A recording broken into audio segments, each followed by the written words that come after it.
Assalamualaikum Senah. Cantik sungguh lah pokok lada solok kau ni. Meriah sungguh buahnya. Kau guna baca apa siapa biasa dengar statement macam ni?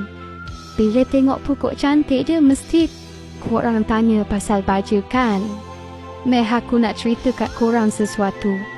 Nak dapat hasil macam ni kita kena jaga jantung pokok ni dulu. Jantung pokok adalah akar. Jom aku tunjukkan cara aku jaga kesihatan akar pokok. Kita tak nampak akar bekerja dalam diam.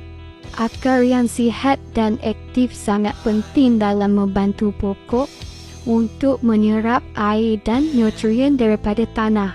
Hari ni aku nak siram pokok lada solok aku ni dengan NPK aktif ni. Ia membantu pokok menyerap nutrien dengan lebih berkesan, membina pokok ke arah yang lebih sihat. Ingat tahu, pokok yang cantik, buah yang banyak bermula daripada akar yang sihat. NPK aktif ni jadi pilihan utama aku.